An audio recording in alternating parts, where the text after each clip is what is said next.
Iya.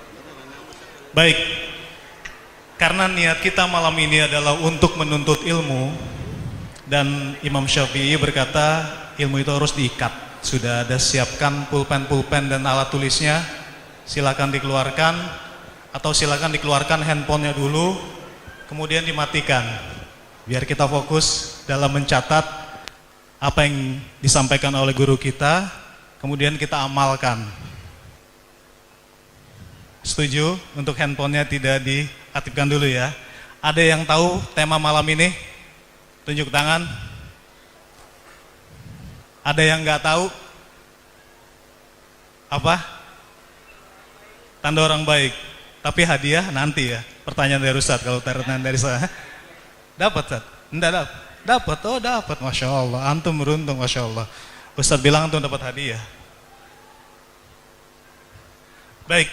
Malam ini insya Allah kita akan mengikuti sebuah kajian yang bertema tanda orang baik. Semoga kita termasuk di dalamnya. Mari kita berdoa kepada Allah. Ya, dan apa-apa yang disampaikan oleh Ustaz tolong dicatat. Nanti untuk bisa kita amalkan sampainya di rumah. Kepada Ustaz kami persilakan.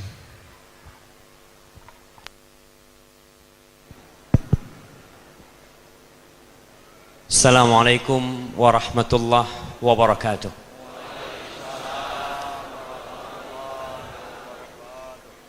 Alhamdulillah alladzi bi ni'matihi tatimmus shalihat. Segala puji bagi Allah Jalla Jalaluh yang karena nikmatnya kebaikan-kebaikan menjadi sempurna, yang karena rahmatnya niat-niat baik hamba dapat terlaksana. Hanya Allah yang pantas untuk dipuja, hanya Dia yang layak untuk disanjung, karena sejatinya semua kebaikan datangnya dari Allah dan keburukan itu dari kita sendiri. Allahumma lakal hamdu kulluh wa laka syukru kulluh wa ilaika yurja'ul amru kulluh. Allahumma salli wa sallim wa zid wa barik wa an'im ala sayyidina wa maulana wa qurrati a'yunina Muhammad wa ala alihi wa ashabihi ajma'in. Ya Allah, semoga salawat, salam, berkah dan nikmat senantiasa Engkau curahkan untuk hamba kekasih-Mu, untuk baginda Nabi kita Muhammad alaihi salatu wassalam, untuk penyejuk pandangan kita, untuk yang kelak akan memberikan syafaat kepada kita tatkala manusia dibangkitkan dari kuburnya, tatkala mereka digiring ke padang mahsyar, tatkala semua didiamkan oleh Allah Jalla Jalaluh. Miliaran manusia yang pernah hidup di dunia itu berkumpul di satu padang. Mereka tidak tahu hendak kemana. Mereka datang menjumpai Nabi Adam alaihi salam agar bisa memberikan syafaat, memohon kepada Allah Azza wa Jalla. Tapi Nabi Adam angkat tangan. Berangkatlah kalian kepada Nabi Nuh alaihi salam. Mereka berangkat kepada Nabi Nuh alaihi salam, meminta agar Nabi Nuh memberikan syafaat, memohon kepada Allah Azza wa Jalla. Nabi Nuh pun tak mampu. Lalu mereka berangkat ke Nabi Ibrahim Khalilur Rahman alaihi salam, dan Nabi Ibrahim pun tidak mampu memohon kepada Allah Azza wa Jalla. Lalu mereka berangkat menjumpai Nabi Musa alaihi salam, kalimullah alaihi salam, tapi beliau pun angkat tangan. Lalu mereka berangkat menjumpai Nabi Isa alaihi salam.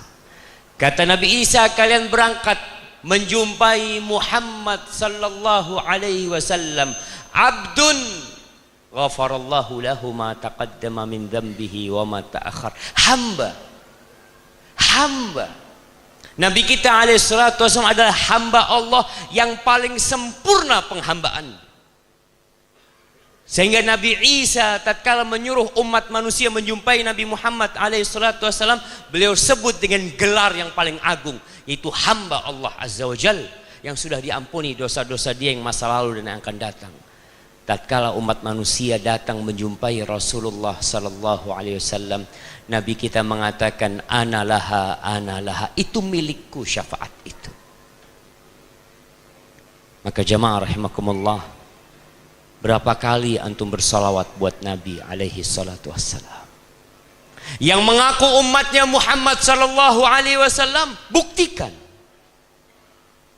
Kita ini mengaku umat Islam, mengaku umat Muhammad sallallahu alaihi wasallam, mana buktinya? Kalau engkau mengatakan aku banyak bersalawat buat Nabi alaihi salatu wasallam, mungkin engkau telah melakukan itu. Tapi salah satu bukti menjadi umat Rasul sallallahu alaihi wasallam adalah mencintai beliau, mengagungkan sunnah beliau, dan mengajak umat manusia untuk menuju ke surga Allah Azza wa Jal melalui jalan Rasulullah sallallahu alaihi wasallam. Amma ba'd, jamaah rahimakumullah yang saya hormati Bapak Wakil Bupati, Bapak Wakapolres dan DKM Masjid, Masya Allah, ana berada di tengah-tengah antum menjadi sebuah kehormatan. Walaupun terasa agak panas sedikit, Masya Allah. Itu yang berdiri ngapain di pintu sana? Nggak ada tempat duduk.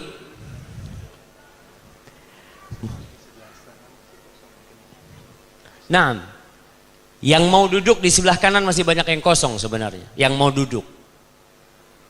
Lebih besar mana pahalanya yang duduk sama yang berdiri? Yang berdiri telat datangnya antum. Yang duduk duluan. Masya Allah. Mungkin dia lebih capek, tapi yang duduk pun lebih capek juga. Karena dia datang lebih awal ya. Yang ini kan yang terlambat makan dulu habis isya ya. Baru nyampe sini antum. Barakallahu fikum. Tapi ala kulli hal, yang mau duduk sebelah kanan masih banyak yang kosong.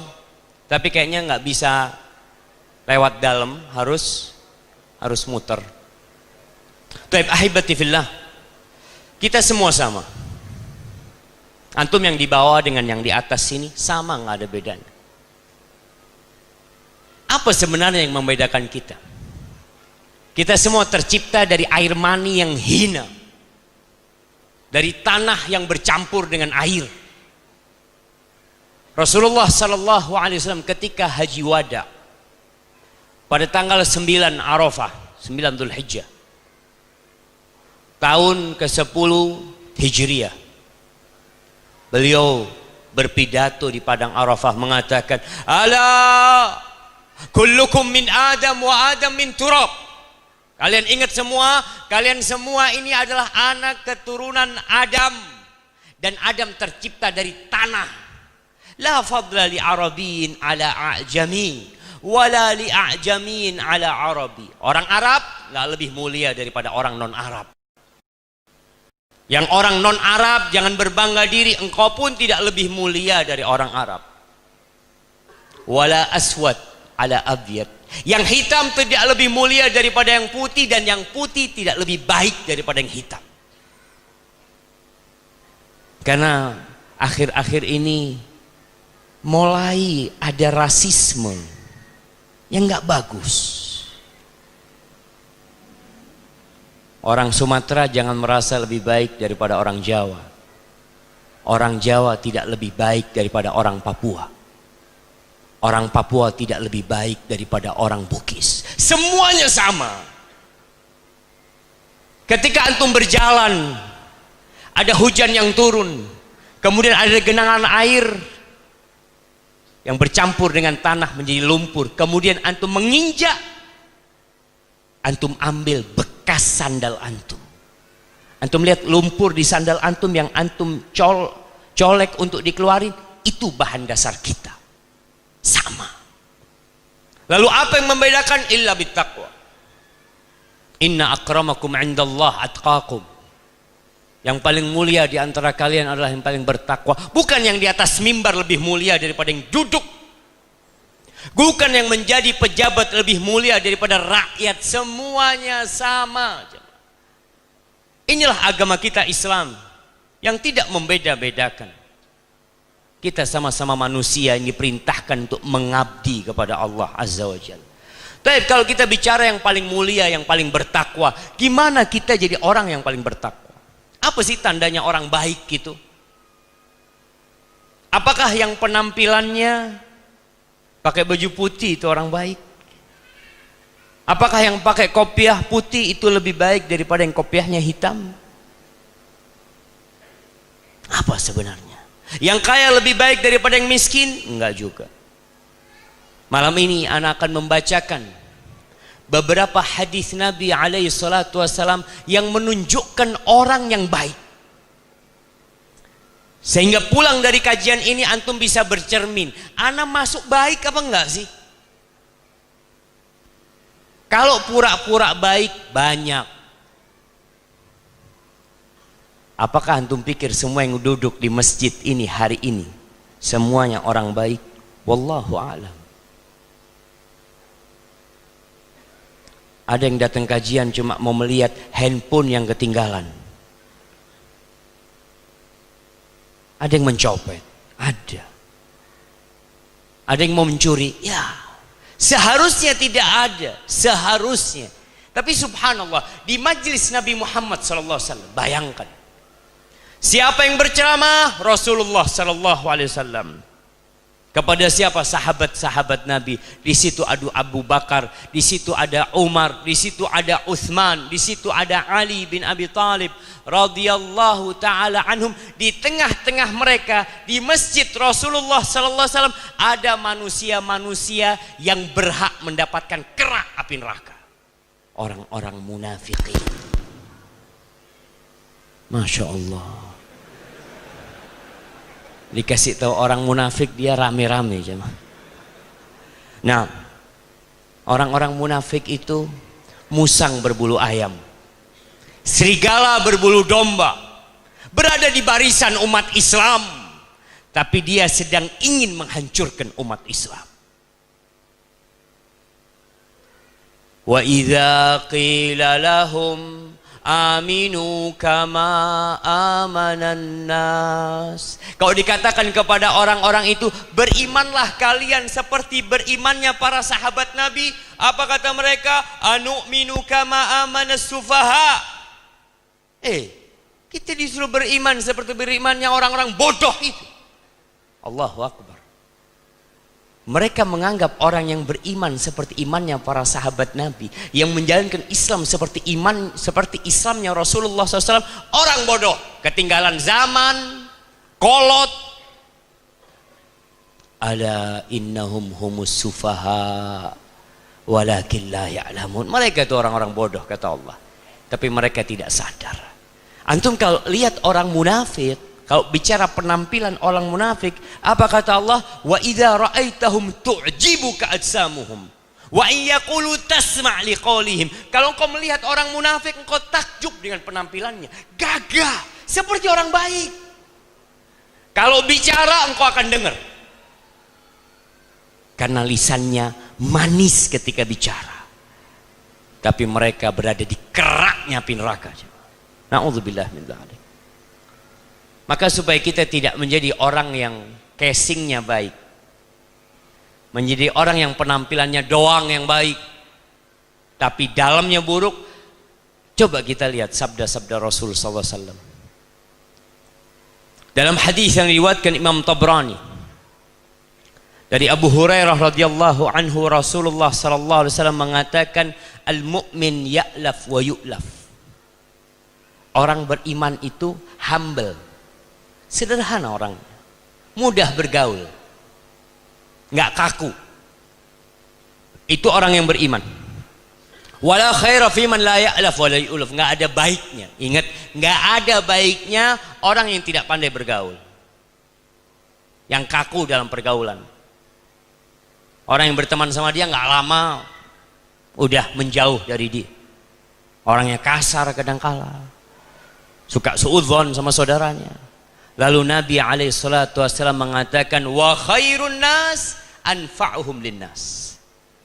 Orang yang paling baik adalah orang yang paling bermanfaat buat orang lain. Ini salah satu standar tanda orang baik. Antum berapa tahun hidup di Indonesia ini? Berapa banyak yang antum berikan kepada negeri ini dari manfaat? Apa kontribusi antum kepada negeri ini? Kita sering tanya, apa yang diberikan negara kepadaku? Antum perlu bertanya, apa yang antum berikan kepada negeri ini? Ahibati fillah, semua bisa memberikan manfaat kepada negeri ini. Negeri ini milik kita bersama, bukan milik satu orang, bukan milik fulan atau fulan, bukan milik penguasa. Penguasa akan berganti dan terus berganti seperti itu. Bumi ini milik Allah Azza wa Jalla. Jadi kalau mau tanya, orang paling baik adalah orang yang paling bermanfaat buat orang lain. Tapi tatkala dia memberikan manfaat buat orang lain, bukan karena ingin pujian, bukan karena ingin sanjungan, bukan karena Allah Azza wa Jal. Banyak kita kembali pura-pura memberi manfaat kepada orang lain. Kenapa? Karena sedang ada kamera yang merekam dia. Ahibati fillah, ada orang-orang dulu yang memberikan manfaat ke penduduk desa, tapi penduduk desa nggak tahu sama tuh orang. Ada yang tahu-tahu jalan di kampung di aspal. Orang berpikir pemerintah yang aspal, padahal ada satu orang baik. Ada janda-janda yang tiap akhir bulan dia lihat di depan rumahnya ada duit yang dimasukkan, nggak tahu siapa yang kirim itu, tapi Allah tahu. Radhiyallahu anhum, Rasulullah sallallahu alaihi wasallam ditanya, kita ini perlu belajar ilmu agama. Ada orang yang sepanjang hidupnya sama dia, Ustadz ini halal apa haram? Nggak pernah. Ustadz ini sunnah apa wajib? Nggak pernah. Yang dia tanyakan bagaimana bekerja dan menghasilkan keuntungan yang paling banyak. Dunia dan dunia yang ada apa? Kita sibuk dengan dunia. 70, 80 mati ditinggal. Siapakah manusia yang paling dicintai Allah Azza wa Jalla? Yang punya Indonesia ini? Bukan. Yang punya bumi ini, langit yang 7 lapis, mentari yang terbit dari barat, tenggelam di timur, itu milik Allah. Gimana kalau Allah cinta sama antum? Ini sahabat yang dia tanya, siapakah manusia yang paling dicintai Allah Azza wa Jalla? Wa ahabbul a'mal ilallah, apakah amalan yang paling dicintai Allah? Kata Nabi alaihi salatu wassalam, ahabbun nas ilallah anfa'uhum linnas. Orang yang paling dicintai Allah adalah yang paling banyak memberikan manfaat kepada orang lain. Ada manfaat dunia, ada manfaat akhirat. Manfaat dunia antum dapat pahala, tapi antum kalau memberikan manfaat, fulan yang awalnya tidak sholat, lalu antum dakwain dia sholat, Masya Allah, antum berikan manfaat kepada orang, antum selamatkan dia dari azab Allah Azza wa Jalla. Dan sebaik-baiknya amalan yang dicintai Allah adalah sururun yudkhiluhu ala muslim, kegembiraan yang engkau bagikan kepada saudaramu sesama muslim. Antum lihat teman antum bersedih, antum hibur dia. Au yakshif anhu kurbah, dia punya kesulitan, antum ya bantu dia dalam kesulitannya. Au yaqdi anhu dainan, atau bayarin utangnya. Siapa yang punya utangnya? Angkat tangan yang punya utang. Waduh, antum pura-pura nggak punya utang. Ya saat kita nggak punya utang, bapak yang punya utang. Oh, yang muda-muda ini yang utang bapaknya kadang-kala. Taib, termasuk amalan yang dicintai Allah, ngelunasi utangnya manusia. Masya Allah. Ada orang-orang kaya yang biasa datang ke rumah sakit. Dia datang, siapa yang nggak bisa bayar? Disebutkan fulan. Iya sudah. Dia tanda tangan, lunas semuanya. Tuh yang sakit nggak tahu siapa yang lunasin. Ini termasuk amalan yang paling mencintai Allah Azza wa Jalla. Lalu kata Nabi SAW, au tatrudu anhu ju'an, engkau mengusir rasa lapar dari perut dia. Saudara-saudara kita yang kelaparan, antum bagi makanan sama mereka. Ada daerah-daerah yang sedang sulit air, antum galikan sumur buat mereka. Itu orang baik. Tapi ingat, jangan nunggu ada kamera antum berbuat baik. Karena ada manusia-manusia pencitraan yang melakukan kebaikan hanya untuk dipuji dan disanjung manusia. Itu akan menjadi koreknya api neraka. Wala an amshi ma'a akhin li fi haja ahabbu ilayya min an a'takifa fi hadzal masjid syahran. Lihat jamaah, ibadah itu ada dua. Ada ibadah yang manfaatnya buat kita, ada ibadah yang manfaatnya buat orang lain. Kata Nabi SAW, aku berjalan bersama saudaraku ngurusin urusan dia. Mungkin dia punya urusan di kepolisian, di ke departemen apa, dia datang. Kata Nabi SAW, aku berjalan sama dia, ngurusin urusan dia, lebih aku cintai daripada aku iktikaf di Masjid Nabawi 1 bulan. Supaya antum tahu, Islam itu bukan hanya sholat di masjid, membantu urusan saudara kita yang kesulitan, itu lebih baik daripada antum iktikaf 1 bulan bukan di masjid sini, di Masjid Nabawi. Yang kita tahu pahala sholat di Masjid Nabawi. Ahibati fillah. Jadi orang yang paling baik adalah orang yang paling bermanfaat buat orang lain. Banyak yang nggak bisa duduk, antum maju sedikit, kemudian 1 orang bisa duduk, masya Allah, antum kasih manfaat buat 2 orang, dan ini dicintai oleh Allah Jalla Jalaluh. Baik, tanda baik yang kedua, dalam hadis riwayat Bukhari Muslim, kata Nabi SAW, khairun nas ahsanuhum qada'an. Orang yang paling baik adalah yang paling baik kalau bayar hutang. Jadi kalau antum mau lihat orang baik atau tidak, lihat dia kalau punya utang tepat waktu tidak bayarnya. Bahkan jamaah, cara mengetahui teman baik atau tidak dari uang. Kalau antum punya teman yang nggak suka sama dia, antum nggak suka sama dia, antum utangin duit dia, insya Allah dia nggak ketemu antum lagi. Dia berusaha menghindar karena takut ditagih hutang. Dan bicara hutang, jangan hidup berhutang. Hutang itu hammun billail wa dhullun bin nahar. Orang punya utang itu gundah, galau hidupnya di malam hari. Pagi hari terasa hina. Sebagian orang punya mobil bagus, punya motor bagus, utang. Nggak malu antum. Apalagi kalau utangnya ada ribanya, dilaknat lagi sama Allah Azza wa Jalla. Karena banyak orang-orang yang demi gengsinya dia berhutang. Beli motor, bawa motor, masya Allah, harga 20 juta. Antum bayar berapa? 3 juta. Bawa motor 15 juta. Terus sisanya utang. Antum enak naik motor bukan milik sendiri.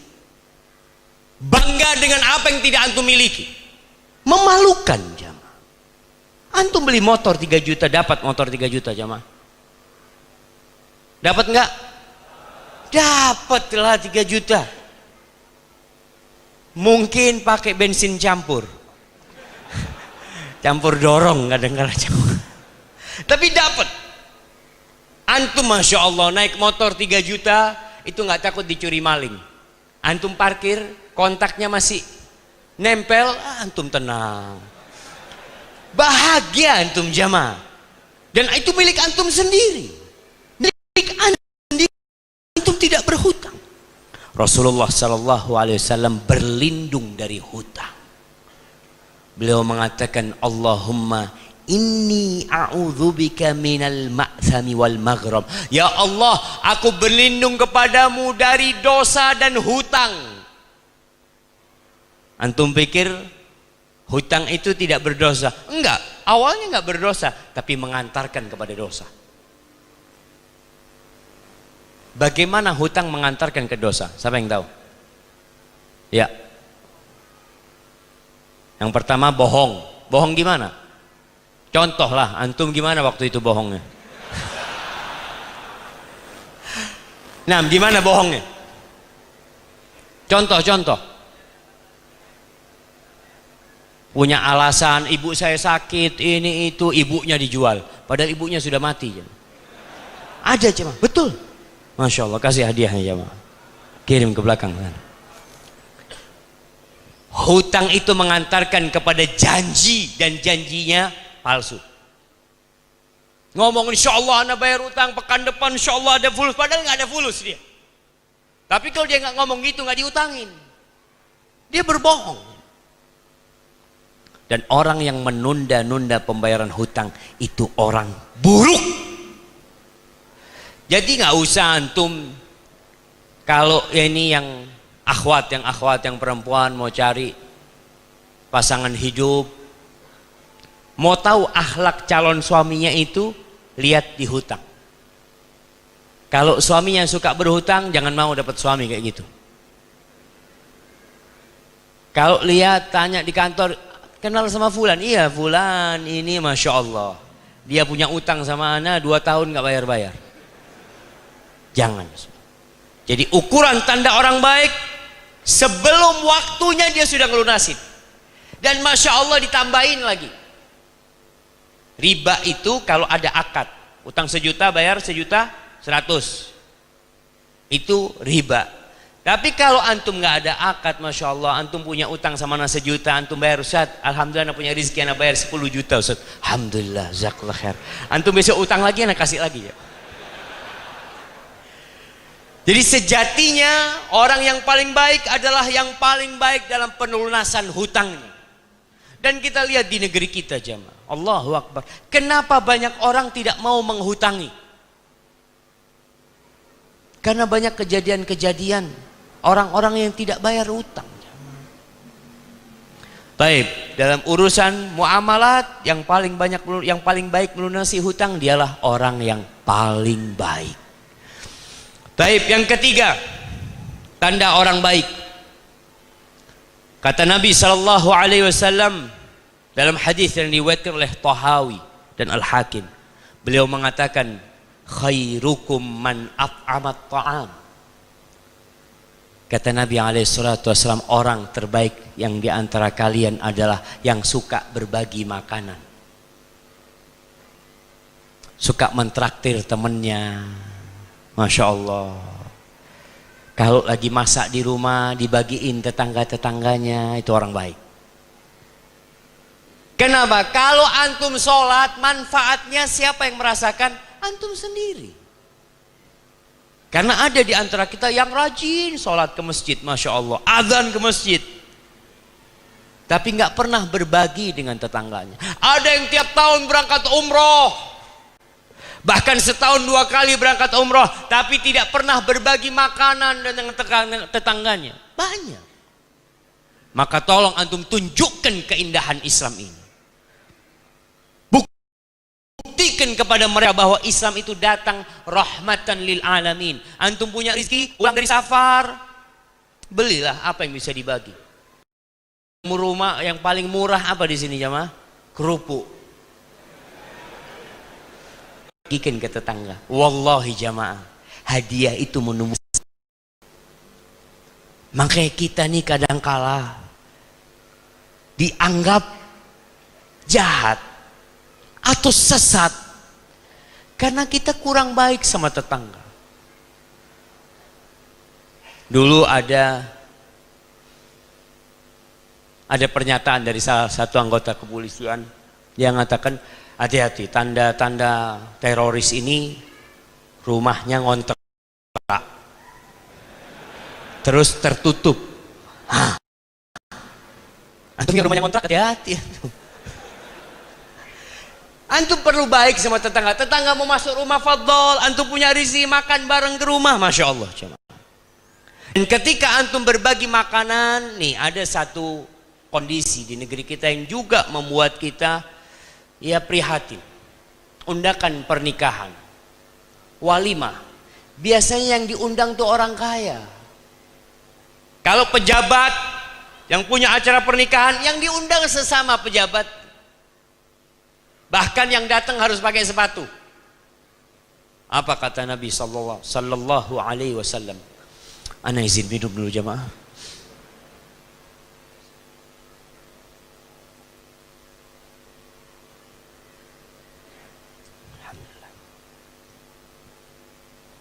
Syarrut ta'am, seburuk-buruknya makanan, ta'amul walimah, makanan walimah. Yud'a ilaiha man ya'baha wa yumna'uha man ya'tiha. Yang diundang yang kaya, yang udah biasa makan enak di rumahnya. Dia bisa beli apa saja. Malah yang miskin nggak diundang. Ada orang yang suka mentraktir, tapi yang dia traktir orang-orang kaya juga. Antum peduli sama orang-orang miskin. Berbagi makanan. Ada di beberapa daerah yang bikin acara senabung. Senabung. Apa artinya? Sedekah nasi bungkus. Hari Jumat, kita punya mahasiswa itu, dia kumpulin. Hari Jumat dia bikin makanan, dia datang ke tempat orang-orang yang gak mampu. Hari Jumat adalah hari rayanya umat Islam, Sayyidul Ayyam. Dia bagi-bagi itu, Masya Allah. Kenapa? Mereka terinspirasi dengan hadis ini. Sebaik-baiknya kalian adalah yang memberi makanan kepada orang lain. Baik, itu yang ketiga. Yang keempat, kata Nabi SAW dalam hadis riwayat Bukhari, khairukum man ta'allamal Qur'ana wa 'allamahu. Orang yang terbaik di antara kalian kalau bicara guru, guru apa yang terbaik? Yang terbaik adalah orang yang belajar Al-Quran dan mengajarkannya. Ada guru kimia, ada guru fisika, ada guru matematika, tapi yang terbaik adalah yang belajar Al-Quran dan mengajarkan. Bagaimana tidak jadi orang baik? Yang diajarkan itu kalamullah. Sebuah kitab yang kata Allah, inna hadzal Qur'an yahdi lillati hiya aqwam. Ini Quran menunjukkan kepada jalan yang paling lurus. Jadilah antum pengajar Al-Quran. Mungkin pengajar Al-Quran dengan pengajar matematika gajinya lebih besar mana? Guru Quran sama guru matematika lebih banyak mana gajinya? Guru Quran sama guru bahasa Inggris lebih banyak mana gajinya? Kita meremehkan Al-Quran yang kelak akan datang memberikan syafaat kepada kita, yang kelak akan menerangi kuburan kita. Antum tuh ke kuburan gak bawa matematika, gak bawa bahasa Inggris. Boleh belajar yang lainnya, tapi jangan tinggalkan Al-Quranul Karim. Nih buat orang-orang yang panggil guru Quran ke rumahnya, privat, Masya Allah, guru Quran ke rumahnya. Gaji berapa? Jamaah, di Linggau ini kalau guru Quran privat ke rumah, berapa digaji biasanya? Berapa? 300. Betul 300. Gimana? Seikhlasnya, Masya Allah, Masya Allah. Ya, kita zalim kepada guru Al-Quran yang mengajarkan kepada anak kita jalan menuju surga, yang mengajarkan kepada kita bagaimana menjawab pertanyaan mungkar dan nakir. Kita kasih semau kita, bukan seikhlasnya. Semau kita. Kalau guru bahasa Inggris 1 juta, Quran 300 enggak Ustaz. Ustaznya ikhlas, alhamdulillah, masya Allah. Jadi yang ikhlas ustaznya, bukan yang ngasih duit ya. Jangan diremehkan Al-Quran, hargai Al-Quran. Kenapa? Yang terbaik di antara semua guru yang ada di muka bumi ini, yang jadi profesor, yang jadi apa? Khairukum man ta'allamal Qur'an wa 'allamahu. Apa yang diajarkan oleh guru ini? Satu huruf dapat 10 kebaikan. Satu ayat seperti 1 ekor onta. Man qara'a ayah min kitabillah, yang baca 1 ayat dari Al-Quranul Karim, masya Allah, itu seperti dapat 1 ekor onta. Berapa harga 1 ekor onta? 25 juta, 30 juta, 50 juta. Tergantung panjang ayat yang antum baca. 1 ekor onta. Nih guru ngajarin anak kita. Lalu kita kasih 300, dia ngajarin 1 ekor onta berapa? 50 juta, antum kasih 300 ribu. Terus berapa dikasih Ustaz? Paling tidak lebihkan daripada guru bahasa Inggris. Lebihkan. Supaya antum bisa menunjukkan kepada Allah, ya Allah, aku memuliakan kitabmu ya Allah. Yang dipelajarin oleh anakku ini yang kelak akan bermanfaat. Tuh anak kalau hafal Al-Quranul Karim, kelak akan memberikan mahkota buat orang tuanya. Masya Allah. Kayaknya udah malam gitu jam. Ini kayaknya bagian sound system lapar kayaknya. Baik. Antum belajar Al-Quran. Silahkan antum menjadi insinyur. Silahkan antum menjadi dokter. Antum mau jadi apa saja silahkan, tapi jangan pernah tinggalkan Al-Quranul Karim. Kenapa? Quran ini nur, cahaya, yang dengannya antum bisa melihat dalam kegelapan. Antum bisa membedakan antara yang hak dengan yang batil. Usahakan ketika membaca Al-Quranul Karim, baca dengan artinya. Kan gak harus Ustaz, betul gak harus. Antum tapi bukan orang Arab. Orang Arab baca Quran faham, alhamdulillah. Rasulullah SAW kalau dakwah gak banyak bicaranya. Beliau lebih suka membacakan ayat-ayat Al-Quranul Karim dan orang itu masuk Islam. Di situ ada hidayah. Kalau kita nggak paham sama artinya, maka kita dituntut untuk memahaminya supaya kita dapat hadiah plus hidayah. Kalau antum baca tanpa tahu artinya, antum hanya dapat hadiah doang. Kemudian yang ke-5, dalam hadis yang diriwayatkan Imam Ahmad dan Tirmidzi, Rasulullah SAW mengatakan, khairukum man yurja khairuhu wa yu'man syarruhu. Orang yang terbaik di antara kalian adalah yang diharapkan kebaikannya. Dan orang merasa aman dengan keburukannya. Orang ini nggak pernah mengganggu di masyarakat. Selalu bawa kebaikan. Wa syarrukum man la yurja khairuhu. Dan yang terburuk di antara kalian adalah yang tidak diharapkan kebaikannya. Wala yu'man syarru, kejahatannya juga tidak merasa aman masyarakat. Ada preman-preman di masyarakat. Ada anak-anak yang biasa naik motor, geng-geng motor, nggak tahu di sini ada nggak Pak Waka? Geng motor, masya Allah. Tuh syarrun nas. Kadangkala orang lewat gang pakai knalpot brong itu, mong, mong, mong. Apa kata orang kampung? Mudah-mudahan tabrakan. Boleh doakan keburukan, boleh. La yuhibbullahul jahra bil qauli minasu'i bil qauli illa man zulim. Allah itu nggak suka doa-doa keburukan, Allah nggak suka kecuali orang yang dizalimi. Kalau antum merasa dizalimin, mereka mengganggu anak, akhirnya yang tidur jadi bangun, orang nggak bisa menikmatin malam hari mereka gara-gara knalpot, mereka orang-orang yang zalim. Maka orang yang terbaik adalah orang yang masya Allah diharapkan kebaikannya. Kalau datang ke kampung jadi tenang tuh kampung.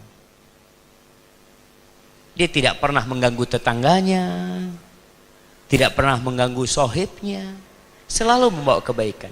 Jadi kalau mau tahu tanda orang baik itu, kalau di kantor, kantor jadi indah. Maka Anda mohon kepada setiap muslim untuk menjadi lentera di tempat tinggal dia. Untuk menjadi lentera di kantor dia. Ketika dia ada di kantor, orang kantor jadi senang. Kenapa? Masya Allah orang ini mengingatkan kepada kebaikan. Temennya nggak sholat, pas azan dikatakan, Mas, udah azan, Bang, udah azan, Bang. Masya Allah. Pulang dari masjid, dia bawa tahu goreng dibagi-bagi ke teman-temannya, Masya Allah. Ini orang selalu diharapkan kehadirannya. Kalau dia gaib, absen, mereka sedih. Jadilah orang yang seperti itu. Antum lihat, ada teman-teman antum yang seperti ini. Kemudian yang ke-6. Karena udah malam jemaah, kita harus lebih cepat-cepat lagi jemaah. Dalam hadis riwayat Bukhari Muslim, Rasulullah sallallahu alaihi wasallam mengatakan, khiyarukum fil jahiliyah, khiyarukum fil Islam idza faqihu. Orang yang terbaik pada masa jahiliyah adalah orang yang terbaik pada masa Islam kalau mereka faqihu, ngerti agama. Kita lihat di masyarakat, ada orang-orang yang ditokohkan di masyarakat, baca Quran nggak bisa. Dianggap baik, dianggap public figure. Rasul SAW mengatakan orang yang terbaik di masa jahiliyah, oke, dia ketika jahiliyah dia terhormat, ketika masuk Islam dia tetap terhormat, dengan catatan dia memahami agama. Kenapa? Agama ini modal hidup di dunia dan hidup di akhirat. Maka kalau mau jadi orang baik, antum belajar agama. Dalam hadis lain, Rasulullah sallallahu alaihi wasallam mengatakan, "Man yuridillahu bihi khairan yufaqihu fiddin." Barang siapa yang Allah menginginkan kebaikan buat orang itu, Allah bikin orang itu yufaqihu fiddin, belajar agama, ngerti agama. Tidak semua harus di pesantren, tidak semua harus jadi ustadz, tapi semua harus belajar agama. Karena menuntut ilmu itu faridatun ala kulli muslim, kewajiban buat setiap muslim. Ilmu apa? Ilmu tentang Allah, ilmu tentang 3 pertanyaan di kuburan. Man rabbuk? Antum akan ditanya siapa Rabbmu. Antum nggak akan ditanya siapa gubernur,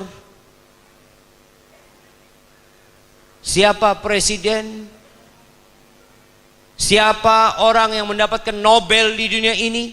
Antum akan ditanya 3 pertanyaan. Man rabbuk? Siapa Rabbmu? Man nabiyuk? Siapa nabimu? Dan madinuk? Apa agamamu? Sekali lagi, kita tidak sedang meremehkan ilmu umum. Karena orang itu nggak usah dimotivasi cari ilmu umum, dia cari. Karena untuk kerja, karena untuk makan. Antum lihat orang-orang yang kuliah, buat apa sebenarnya dia kuliah? Untuk jadi kerjaan, untuk dapat ijazah kemudian ngelamar kerja. Sedangkan ilmu agama dipelajari bukan untuk itu. Bahkan kalau antum belajar agama untuk cari dunia, antum tidak akan mencium bau surga. Man talabal ilma mimma yubtagha bihi wajhullah la yatlubuhu illa liusiba bihi aradan minad dunya lam yajid raihatal jannah. Barang siapa yang menuntut ilmu, yang ilmu ini tidak boleh diperuntukkan kecuali untuk Allah Azza wa Jalla, kemudian dia mencarinya untuk dunia, untuk jabatan, untuk pekerjaan, maka dia tidak akan mencium bau surga. Jadi kalau bicara ilmu umum, silahkan belajar. Orang tidak dimotivasi, mereka termotivasi. Tapi agama, sebagian bahkan beranggapan agama ini opium, menganggap agama ini yang membuat orang itu jadi mabuk. Na'udzubillah min dzalik. Sekali lagi, tidak semua harus jadi ustadz, tapi antum harus belajar agama. Kita lihat sekolah-sekolah kita. Oke, kalau sekolah negeri, SD, SMP, SMA, kita hanya dapat 2 jam pelajaran agama. Padahal kita ingin membangun karakter. Padahal kita ingin seimbang dunia dan akhirat. Jargon itu selalu disampaikan. Seimbang dunia akhirat. Gimana akhirat hanya 2 jam? Iya, antum tidak perlu menyalahkan sekolah. Nggak perlu. Kita tidak perlu cari kambing hitam. Kalau nggak dapat di kelas, cari di tempat lain. Cari di masjid. Cari ustadz, belajar sama ustadz. Untuk menjadi orang terbaik. Tapi di pandangan masyarakat tidak. Orang terbaik adalah yang belajar ya ilmu umum. Lulus dari mana? Amerika, Masya Allah. Hebat antum sampai ke Amerika. Lulus mana? Mesir. Ngapain ke Mesir antum? Jauh-jauh. Antum bisa lihat kalau ada orang lulus Amerika sama lulus dari Mesir atau dari Medina, pandangan masyarakat beda. Selalu yang lulusan barat itu dianggap lebih berkompeten, lebih baik lah. Baik. Kemudian yang ketujuh, Rasulullah SAW pernah ditanya, Ayyun nas khair, manusia yang mana yang paling baik? Lalu beliau mengatakan, man tala umruhu wa hasuna amaluhu sallallahu. Orang yang paling panjang umurnya dan baik amalannya. Yang umur 80 tahun masih ada di masjid ini? 80. Mana kasih hadiah? Jamaah 80 datang pengajian, Masya Allah. Nggak ada 80? 75. Ada 75? Kasih yang 75, Masya Allah. Baik, kasih bang. Sebelah sana bang. Masya Allah. Insya Allah mudah-mudahan bapak jadi orang terbaik, Pak. Karena kata Nabi SAW, orang terbaik itu yang panjang umurnya, baik amalannya. Makanya jangan minta mati muda. Berapa? 80, Masya Allah. Masa mau diambil lagi hadiahnya? Kasih yang lainnya. Ada yang 80, kasih. Apa? Masya Allah. Itu ada 80. Masya Allah, Masya Allah, Masya Allah. 80 bang. Tuh. Makanya jangan minta mati. Tapi Ustaz, kalau kita takut dengan kehidupan ini, takut terfitnah, ya antum minta sama Allah SWT. Tapi tidak minta mati, minta yang terbaik sama Allah SWT. Di antara doa yang dibaca oleh Nabi kita Muhammad SAW, beliau mengatakan, Allahumma bi'ilmikal ghaib wa qudratika alal khalq ahyini idha alimtal hayata khairan li wa tawaffani idha alimtal wafata khairan li. Ya Allah, dengan ilmumu yang meliputi yang gaib dan kemampuanmu untuk menciptakan, hidupkan aku kalau hidup itu baik buat aku, dan matikan aku kalau kematian itu baik buat aku. Antum kalau ada orang umur 40 tahun baik dan orang umur 41 baik, yang 41 lebih baik dari yang 40. Asalkan sama, karena dia punya tambahan amal soleh selama 1 tahun. Maka berusahalah untuk, ya boleh nggak usah doa minta panjang umur? Nggak usah. Terus minta apa? Minta berkah di umurnya. Boleh minta panjang umur. Tapi ada seorang ulama mengatakan, man sa'alallah tulal umur falyasbir ala firaqil ahbab. Barang siapa yang berdoa minta panjang umur, dia harus bersabar ditinggal orang-orang yang dia cintai. Umur 80 tahun, cucunya udah mati, anaknya udah mati. Ditanya, Bapak, teman-teman sejawatnya masih ada? Semua sudah mati, Ustaz. Terus ngobrolnya udah nggak nyambung. Mana yang semua udah nggak ada. Maka orang yang minta panjang umur hendaklah dia bersabar ditinggal orang-orang yang dia cintai. Kemudian jamaah yang ke-8, dalam hadis yang diriwayatkan Imam Tirmidzi, Nabi pernah mengatakan, ala ukhbirukum bi khairin nas. Kalian mau nggak aku kasih tahu orang yang terbaik? Inna min khairin nas rajulan, seorang lelaki, amila fi sabilillah, dia beramal di jalan Allah, ala dhahri farasi, di atas tunggangan kudanya, atau di atas ontanya, atau di atas kakinya, nggak peduli dia. Hidupnya untuk Allah Azza wa Jalla. Hatta ya'tiyahul maut, sampai kematian datang kepada dia. Nih, buat yang jadi tentara, buat yang menjaga perbatasan-perbatasan, buat yang menjaga keamanan dan kedamaian negeri ini, niatkan lillahi ta'ala. Karena dia sampai mati kadang-kala ya udah, kerjanya itu aja. Latihan, dikirim nanti ke perbatasan, jagain perbatasan, jagain keamanan negeri ini. Niatkan lillahi ta'ala, bukan niatnya mau gaji.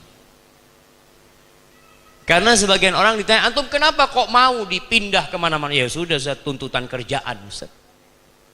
Niatkan nggak, Ustaz? Insya Allah lah, ana mau berkhidmat buat negeri ini, yang bumi Allah ini.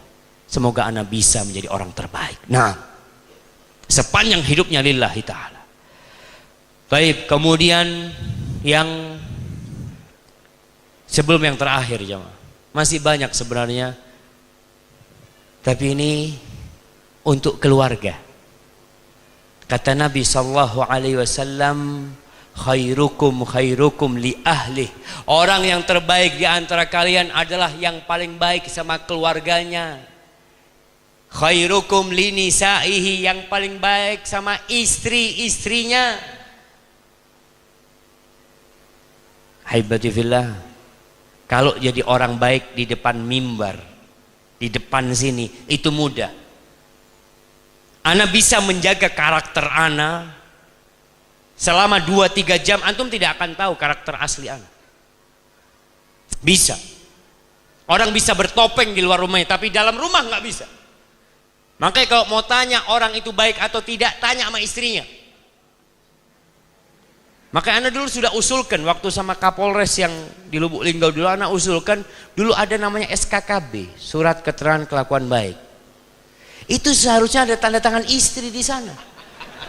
Polisi ini tahu apa sama orang itu? Nggak ada catatan kriminal, udah dikasih. Padahal dia membolimin istrinya, suka marah-marah sama istrinya. Ibu-ibu setuju nggak? Jadi mulai ke depan, surat keterangan kelakuan baik harus ada tanda tangan istri. Karena dia yang tahu antum ini baik atau tidak. Kalau di luar pura-pura baik kebanyakan kita. Itu kata Nabi SAW. Yang terbaik di antara kalian yang paling baik sama bininya, sama keluarganya. Baik. Siapa wanita yang paling baik? Kalau itu laki-laki, kata Nabi SAW, khairu nisaikum al-walud, al-wadud, al-muwasiyah, al-muwatiyah idza taqainallah. Sebaik-baiknya perempuan-perempuan kalian, istri-istri kalian adalah yang subur, banyak anaknya. Jadi ya antum kalau lihat istri antum banyak anaknya, masya Allah. Al-wadud, yang penyayang. Karena kalau subur gak penyayang, susah hidup antum. Ada wanita yang masya Allah, suaminya baru datang kerja langsung hamil, masya Allah. Baru datang dia langsung hamil, masya Allah. Ada yang harus ke dokter dulu untuk hamil, ini enggak. Ada perempuan yang anaknya 7, masya Allah. Suaminya pulang kerja, sayang mana anak-anak? Wallahu a'lam. Wallahu a'lam gimana? Wallahu a'lam ente. Anaknya 7, wallahu a'lam kemana? Hati-hati, cari perempuan yang pengasih. Itu wanita yang terbaik. Jadi ada perempuan yang suka sama anak kecil ya. Insya Allah itu cocok untuk jadi ibu buat anak-anak antum. Al-muwasiyah, masya Allah, yang selalu menghibur suaminya. Ibu-ibu kalau suami pulang kerja sedih, jangan ditanya dari mana. Ditanya apa? Mau apa? Kenapa bapak-bapak itu lebih suka makan di restoran? Kenapa lebih suka di warung? Karena kalau masuk warung nggak pernah ditanya dari mana. Nggak pernah ditanya dari mana Pak, nggak ada. Yang ditanya mau apa Pak, masya Allah. Makanya banyak suami yang lebih betah di warung, dia pulang kerja ke warung aja. Apalagi kok yang melayani, masya Allah, yang bening-bening gitu kan. Ini istri udah nggak bening, tanya dari mana. Betul, tolong perempuan yang baik itu yang suka menghibur. Al-muasiyah, al-muatiyah, yang selalu berusaha untuk menyetujui suami, nggak suka menentang suami. Kalau suami ingin sesuatu, iya bang, insya Allah baik itu bang. Ya Allah, bismillah. Kata Allah, kata Nabi SAW, idzat taqainallah, kalau mereka bertakwa kepada Allah Azza wa Jalla. Di kesempatan lain, Nabi SAW ditanya, man khairun nisa, siapa wanita yang terbaik? Kalau sekarang kita lihat siapa wanita terbaik, dibuat di pentas dunia, wanita terbaik itu yang menyingkap auratnya. Miss Universe, Miss Indonesia, itu dianggap percontohan wanita yang baik. Lah, kita beda kacamata. Kita pakai kacamata Rabbul Alamin, pakai kacamata Allah, pakai kacamata Rasulullah SAW, menilai mana orang baik. Kata Nabi SAW, orang terbaik, wanita terbaik adalah allati idza nadharta ilaiha sarratka, yang kalau engkau memandang dia menyejukkan pandangan. Tuh ibu-ibu, kalau suami pulang kerja, tolong berhias, bersolek secantik mungkin. Karena banyak perempuan cantik kalau keluar rumah. Bahkan suaminya kalau ngelihat istrinya cantik, dia tanya, mau kemana? Antum bikin sekarang, dirubah. Cantik ketika ditanya mau kemana, mau bersamamu bang. Masya Allah, baru pertama dapat istri kayak gini nih. Hebati fillah. Tolonglah perempuan-perempuan ini belajar berhias, nggak apa-apa untuk suaminya. Pakai parfum untuk suaminya. Jangan pakai parfum untuk orang-orang di pinggir jalan.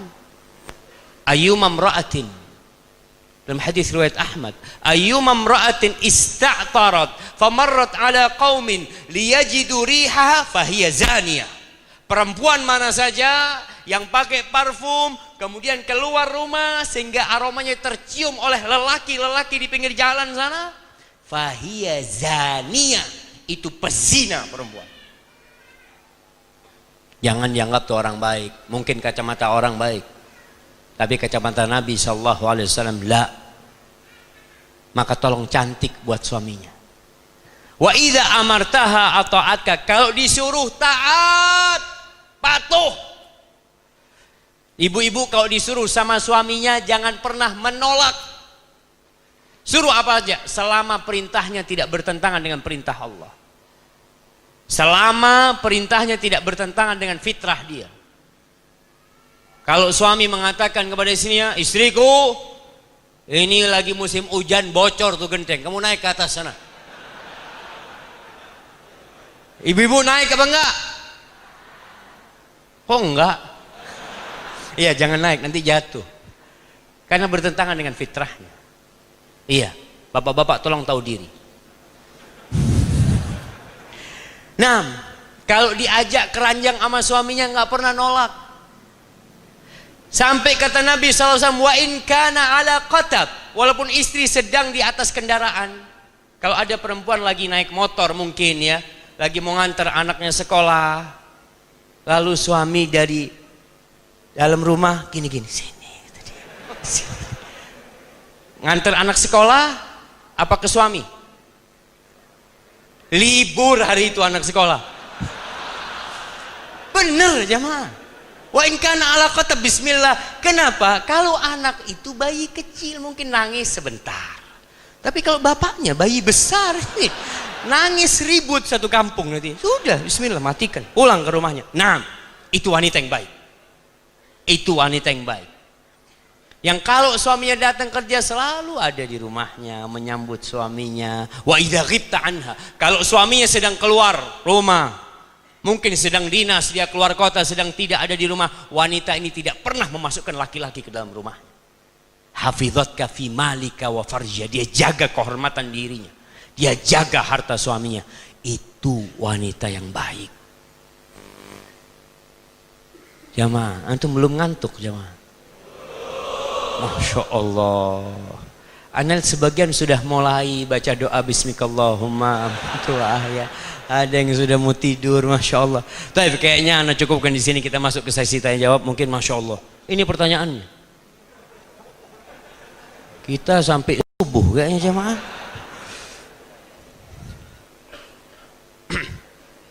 Masya Allah. Assalamualaikum Ustaz. Waalaikumsalam. Ustaz, saat ini ana sedang melakukan proses ta'aruf dengan seorang akhwat. Kami sudah menukar CV masing-masing dan sudah setuju untuk ke tahapan berikutnya. Dalam waktu dekat berencana untuk bertemu murabbi si akhwat.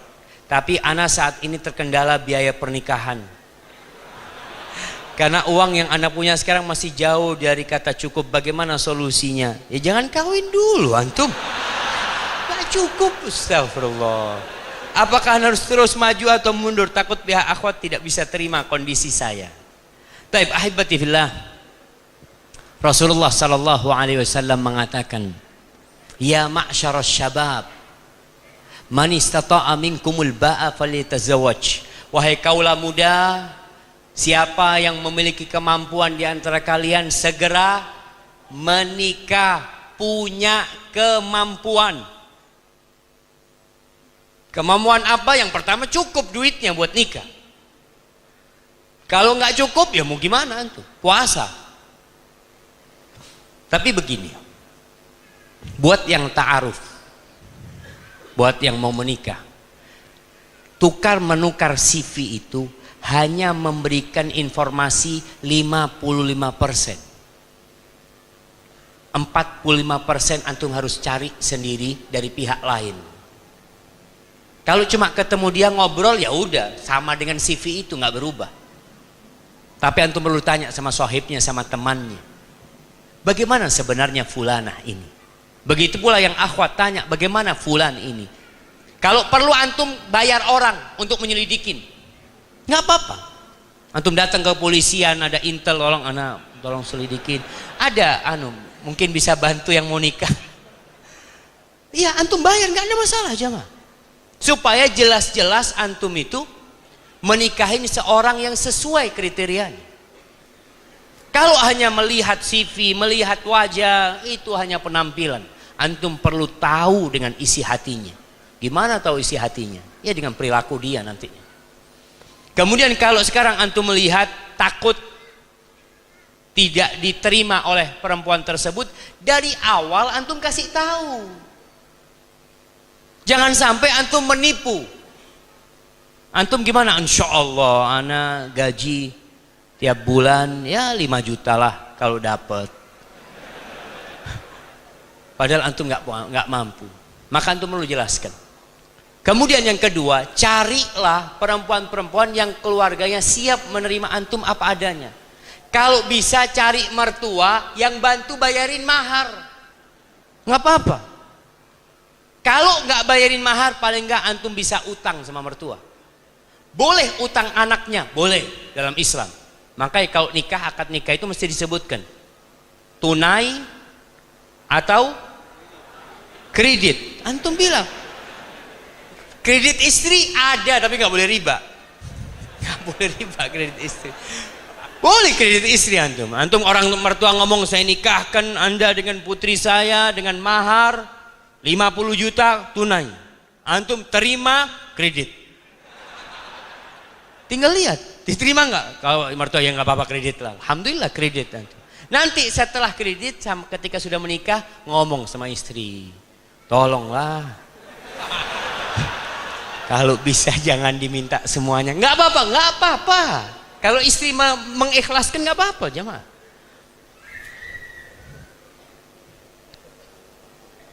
Assalamualaikum Ustaz. Waalaikumsalam. Ana pernah dengar katanya kita tidak menagih hutang ikut berdosa. Mohon penjelasannya. Barakallahu fikum.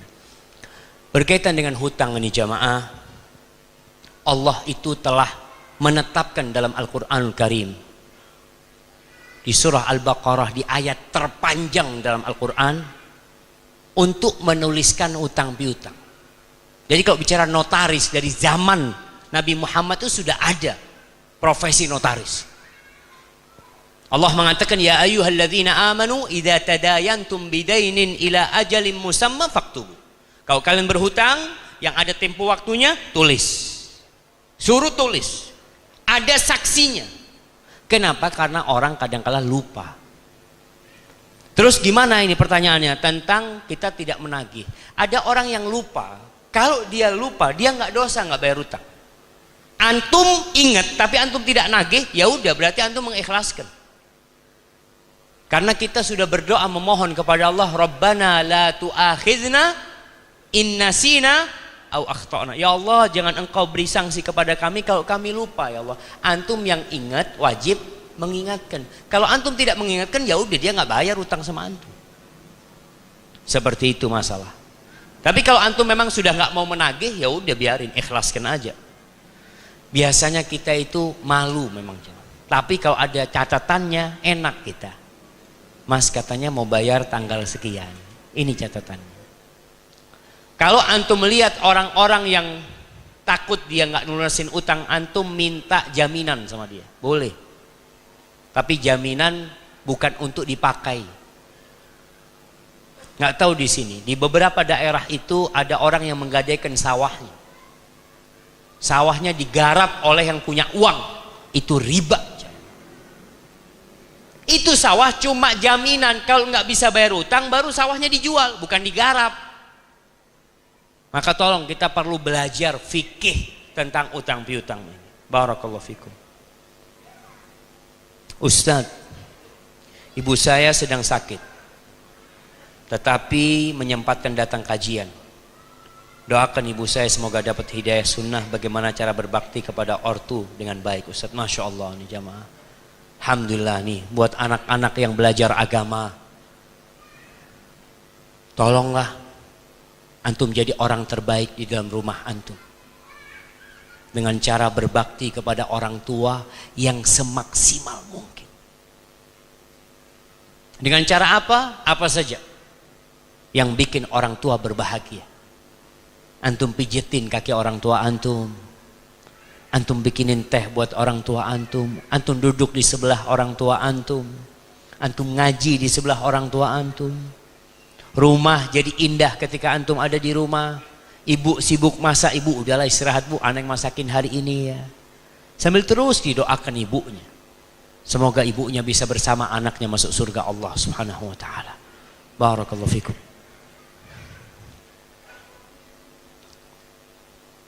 Ustaz, saya sering dengar ceramah tentang kasih sayang Rasulullah sallallahu alaihi wasallam kepada umatnya. Dan diri ini mengaku umat Nabi Muhammad sallallahu alaihi wasallam. Tapi Ustaz, sedikit sekali hati ini berselawat untuk Nabi SAW. Bagaimana Ustaz cara atau amalan apa agar di hati ini timbul benar-benar cinta kepada Rasulullah SAW? Jamaah rahimakumullah, tak kenal maka tak sayang. Itu poinnya. Kalau antum kenal dengan Rasul SAW, antum akan seperti sahabat-sahabat Nabi. Bukan mereka mengorbankan waktunya untuk Nabi, bukan hartanya, jiwa dan raganya mereka korban. Bagaimana Abu Bakar Siddiq radhiyallahu taala anhu? Bagaimana Umar bin Khattab, Utsman bin Affan, Ali bin Abi Thalib, Ubay bin Ka'ab. Mereka kenal. Pernah suatu hari Umar bin Khattab mengatakan, "Ya Rasulullah, innaka ahabbu ilayya min kulli syai' illa min nafsi." Wahai Rasulullah, alaika salatu wassalam ya Rasulullah, engkau lebih aku cintai dari segala sesuatu kecuali dari diriku sendiri. Ini kata Umar. Apa kata Nabi SAW? La ya Umar, nggak boleh kayak gitu. Sampai aku lebih engkau cintai daripada dirimu sendiri. Umar lalu sadar, iya ya Rasulullah, sekarang kau lebih aku cintai dari segala sesuatu, bahkan dari diriku sendiri. Nabi itu yang mengajarkan kepada kita jalan menuju surga, yang menyelamatkan kita dari api neraka, yang beliau berkorban segala yang beliau miliki. Beliau sempat terluka, kakinya dilemparin batu sampai patah gigi beliau. Untuk siapa? Untuk kita. Lalu antum tidak cinta kepada Rasulullah SAW. Maka baca sejarah Nabi. Kapan? Setiap hari. Sisihkan waktu antum. Ada buku namanya Ar-Rahiqul Makhtum. Ada buku Fiqh Sirah Nabawiyah punya Profesor Dr. Zaid bin Abdul Karim Az-Zaid, itu bagus. Karena sebagian kita baca sejarah nggak bisa ngambil faedah. Antum baca itu, penulis sudah membantu antum untuk mendapatkan faedah. Kemudian dengan banyak-banyak sholawat kepada Nabi. Karena ketika antum sering menyebut nama Nabi SAW, akan tumbuh cinta di diri antum. Kata Nabi SAW, Al-Bakhil man dzukirtu indahu falam yusalli alayya. Orang yang pelit adalah orang yang diriku disebutkan di sisinya, kemudian dia tidak bersalawat kepada aku. Maka jangan sampai antum pelit hanya dengan salawat kepada Nabi SAW. Barakallahu fikum. Ustaz, ana sudah 7 tahun menikah tapi belum mempunyai anak. Apakah hal ini dikarenakan pada awal sebelum menikah dimulai dengan pacaran? Apakah itu merupakan penyebabnya? Ahibati fillah, dosa itu membawa naas dalam kehidupan ini. Antum mungkin pernah berbuat dosa 40 tahun yang lalu, dosa itu ada dalam catatan malaikat. Kecuali antum bertaubat kepada Allah Azza wa Jalla. Allah mengatakan, "Laisa bi amanikum wala amani ahlil kitab man ya'mal su'an yujza bihi." Ingat, yang berbuat dosa pasti dibalas. Maka kalau antum dikatakan apa ini karena pacaran, mungkin dulu pegang-pegang sebelum halal, jalan-jalan sebelum, wallahu a'lam. Apakah itu hanya itu dosa antum? Nggak tahu. Atau memang antum belum dikasih anak sama Allah Azza wa Jal, karena antum belum dipercaya untuk menjadi bapak yang baik dan ibu yang baik. Atau memang Allah ingin antum berdoa, berdoa dan berdoa. Seperti Nabi Zakaria yang tidak pernah berhenti berdoa meminta anak. Dan mengatakan, walam akun bidu'aika rabbi syaqiyya. Aku nggak pernah merasa sengsara ya Allah dengan berdoa memohon kepadamu. Itu Nabi Zakaria. Sampai tua renta, antum baru 7 tahun. Nabi Zakaria 50 tahun lebih, 60 tahun lebih berdoa. Dan tidak pernah sengsara. Makanya jangan pernah suudzon sama Allah. Oh kayaknya ana memang nggak dikasih anak, jangan. Antum berbaik sangka sama Allah. Insya Allah Allah kasih anak sama ana. Insya Allah Allah kasih anak sama ana. Terus berdoa dan jangan berhenti. Barakallahu fikum. Masya Allah, ana mau minum dulu ini Pak. Karena lihat udah panas ini jemaah.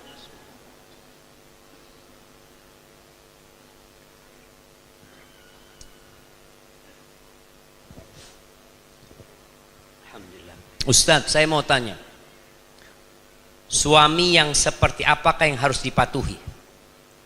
Apakah dia suami yang suka menyakiti fisik istrinya masih harus dipatuhi? Buat para istri, suamimu itu surgamu atau nerakamu? Jazakallahu. Ketika suami melakukan kejahatan, maka tugas seorang istri ini sudah kejahatan. Kalau menyakitin fisik itu sudah kejahatan. Bahkan bisa dilaporkan kepada pihak yang berwajib. Itu sudah KDRT. Tapi ada istri yang masih sayang dengan rumah tangganya. Dia ingin pertahankan rumah tangganya. Maka perbaiki.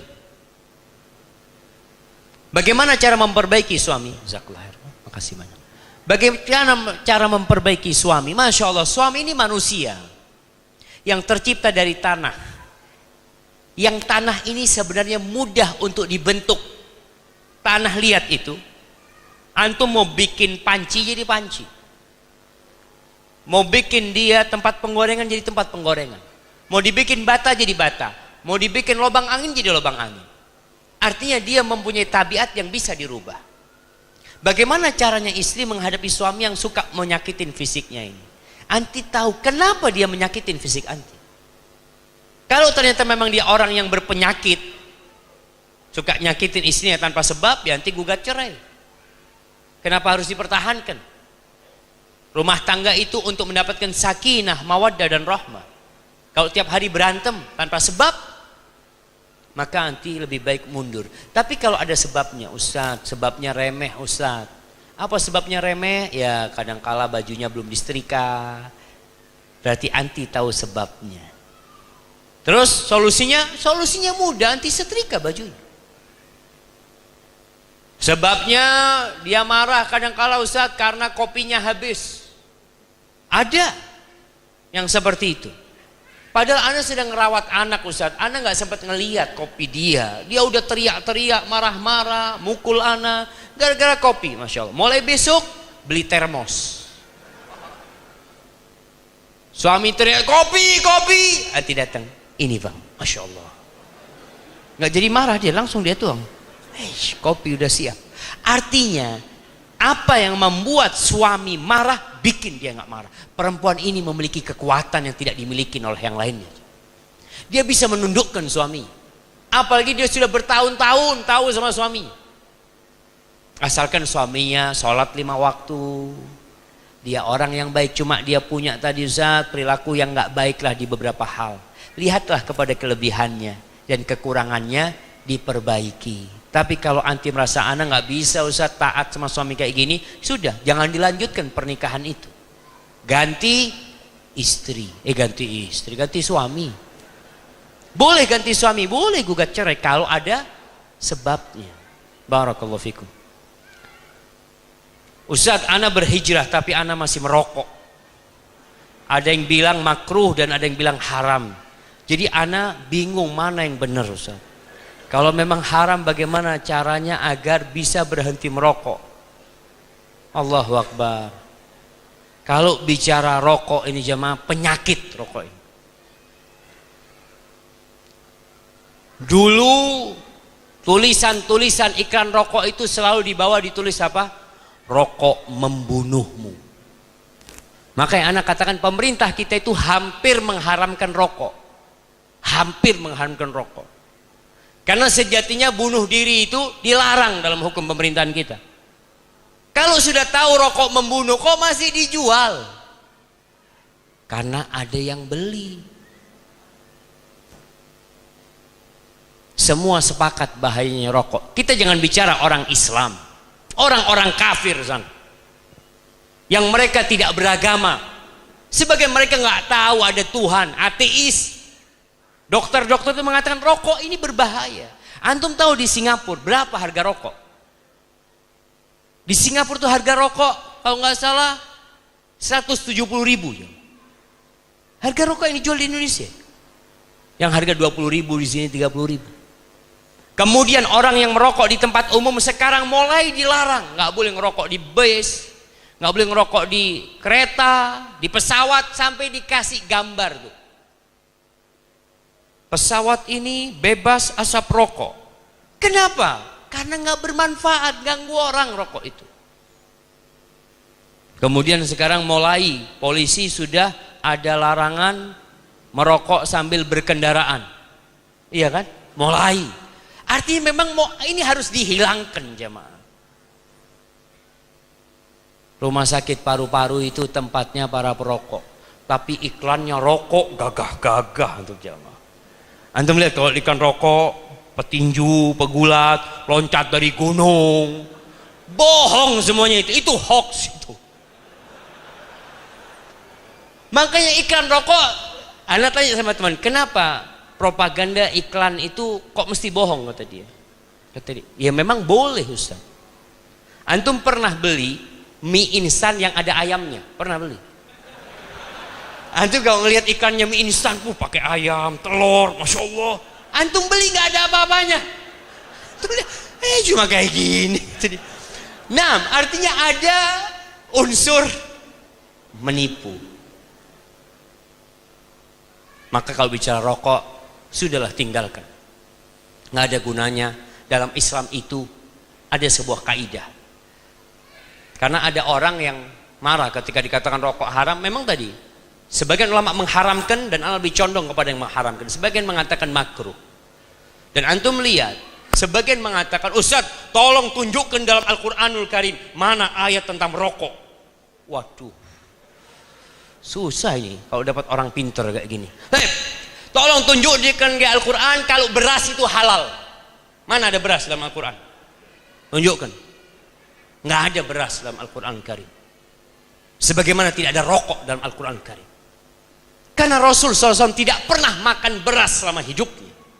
Nggak ada beras di Madinah, nggak ada beras di Mekah, tapi Islam datang untuk alam semesta ini. Ada kaidah-kaidah umum yang disebutkan dalam Al-Quranul Karim. Nabi datang yuhillu lahumut thayyibat wa yuharrimu alaihimul khaba'is, menghalalkan yang baik-baik, baik halal, dan mengharamkan yang buruk-buruk. Sampai dikatakan yang buruk itu adalah yang membahayakan. Semua yang membahayakan itu haram. Dan ada sebuah kaidah, sabda Nabi SAW, la darara wa la dirar. Tidak boleh kita membahayakan diri sendiri, dan kita tidak boleh membahayakan orang lain. Gak boleh. Rokok itu membahayakan diri sendiri apa tidak? Membahayakan. Membahayakan orang lain tidak? Membahayakan. Makanya kalau ada orang mengatakan rokok tapi Ustadz masih ada manfaatnya. Oh iya. Adakah bapak yang habis makan ngerokok sama anaknya, sama istrinya, anaknya dikasih nih, ini baik ini, cos, anak, bagus, coba. Anaknya suruh, nggak ada, bapak jangan ngerokok. Bapaknya ngomong sama anaknya jangan ngerokok. Ngomong sama istrinya jangan ngerokok. Lalu dia ngerokok, lalu mengatakan makruh. Loh, kalau makruh kenapa anaknya nggak diajak ngerokok? Engkau tahu bahaya ini.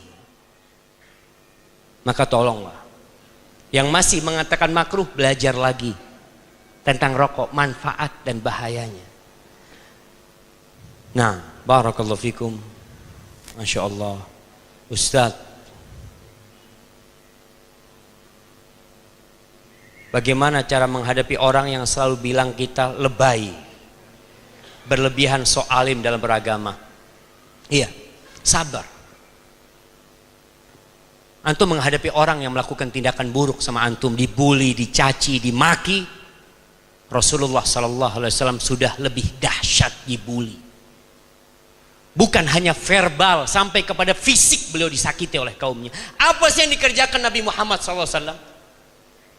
Beliau adalah makhluk yang paling indah yang pernah ada di muka bumi ini. Apa kata kaumnya? Kahin, majnun. Bayangkan, bukan dikatakan soalim. Orang-orang kafir mengatakan, ya ayyuhalladzi nuzzila alaihi dzikru innaka lamajnun. Hei, orang yang diturunkan kepadanya Al-Quran, kamu benar-benar orang gila. Itu kata orang-orang musyrikin kepada Nabi kita alaihi salatu wassalam. Antum baru dikatakan lebay aja sudah bingung. Beliau dikatakan kahin, dukun, sahir, penyihir. Itu konsekuensi orang kalau jadi baik dan mengajak orang lain untuk baik. Begini jemaah, kalau antum baik di diri antum sendiri, nggak ada yang benci sama antum. Orang suka sama antum. Tapi kalau antum naik levelnya memperbaiki orang lain, antum akan dibully. Makanya Luqman ketika berpesan kepada putranya, ya bunayya aqimis shalah, wahai putraku dirikan salat. Ini baik di diri sendiri. Wa'mur bil ma'ruf wanha 'anil munkar. Naik levelmu. Kalau engkau sudah baik, berusaha memperbaiki orang. Amar ma'ruf nahi munkar. Wasbir 'ala ma asabak. Sabar. Sabar kenapa? Sabar akan apa yang menimpamu nantinya. Karena seorang dai yang mengajak orang lain baik itu akan dibenci oleh kaumnya. Rasulullah SAW mau dibunuh sama kaumnya. Maka antum harus sabar. Jangan diambil hati, karena mereka nggak ngerti. Ya antum sabar sambil didoakan orang tersebut. Barakallahu fikum. Masya Allah. Saya dari tempat jauh sekali, luar Palembang. Masya Allah. Ustadz, saya sudah beristri, namun karena istri saya ada sedikit kesalahan, jadi saya membencinya sekali. Dan saya putuskan untuk tak mau pulang ke rumah. Apakah ini salah? Mohon dan jelaskan. Jamaah, istrimu bukan bidadari dan kau bukan malaikat. Tak ada gading yang tak retak. Semua melakukan kesalahan. Apabila seorang istri melakukan kesalahan, ada perilaku dia yang tidak engkau sukai, engkau perbaiki. Dan hendaklah kita melihat kepada kelebihannya, bukan kepada kekurangannya. Rasulullah sallallahu alaihi wasallam mengatakan, la yafraq mu'minun mu'minah. Nggak boleh suami yang beriman membenci, memusuhi istrinya yang beriman. Nggak boleh. Terus gimana? In kariha minha khuluqan radiya minha akhar. Kalau ada perilaku istri yang tidak dia sukai, coba lihat kepada perilaku yang lain yang dia sukain. Buktinya engkau meminang dia, engkau menikah sama dia, pasti ada kebaikan di diri dia. Dan Allah mengatakan kepada para suami, wa ashiruhunna bil ma'ruf. Pergaulilah istri-istri kalian dengan cara yang baik. Fa in karihtumuhunna, kalau kalian benci sama istri kalian, ceraikan istri kalian, pulangkan kepada orang tuanya. La. Kata Allah, fa asa an takrahu syai'an wa yaj'alallahu fihi khairan katsira. Bisa jadi yang kalian benci, di balik itu Allah jadikan kebaikan yang banyak. Maka antum lihat kepada kelebihan. Suami dalam rangka memperbaiki istri itu ada 3 tahapan. Yang pertama, memberikan nasihat dengan cara yang baik. Ingat, kalau ngasih nasihat dengan cinta, bungkus nasihat itu dengan cinta. Katakan kepada istrimu, "De, aku tuh sayang sama kamu." Sehingga hatinya terbuka. Tapi kalau suami sudah ngasih nasihat istri, "Sini, aku itu benci sama kamu." Kira-kira istrinya mau dengerin? Bang, emangnya aku nggak benci? Sama kita benci. Hanya gara-gara anak bertahan. Karena kalau seperti itu, maka jangan dengan benci, nasihati dengan cinta. Aku tuh sayang sama kau. Aku minta jangan lakukan inilah. Minta sama istrinya. Baik, nggak bisa. Udah kasih nasihat. Yang kedua, boikot ranjang. Jangan digaulin istri. Tetap di rumah, jangan digaulin. Supaya istrinya tahu antum serius. Tapi ada laki-laki yang kasih nasihat istrinya, malam hari kumpul lagi sama istrinya. Jangan. Antum tinggalkan dulu berapa hari supaya istri tahu kalau antum tidak main-main dalam memberikan nasihat. Setelah itu lihat apa yang bisa dilakukan. Kalau memang tidak berubah, memang Allah mengatakan wadribuhunna, pukul istri-istri kalian. Kata Allah Azza wa Jalla, kalau bermanfaat. Tapi mukul yang tidak boleh melukain, tidak boleh mememarkan, tidak boleh mematahkan tulang. Antum mungkin ambil pena, pukul di telapak tangan istrinya. Yang dipukul tangannya, yang sakit hatinya. Itu kalau suami yang tidak pernah mukul istrinya. Kalau tiap hari berantem ya nggak ada gunanya. Tapi kalau antum lihat memang nggak mungkin, ana sudah boikot Ustaz, ana udah nggak kumpul sama dia sebulan, 2 bulan, tapi dia nggak mau berubah Ustaz. Ini kalau kesalahannya memang fatal, ya udah. Mungkin antum harus ganti istri.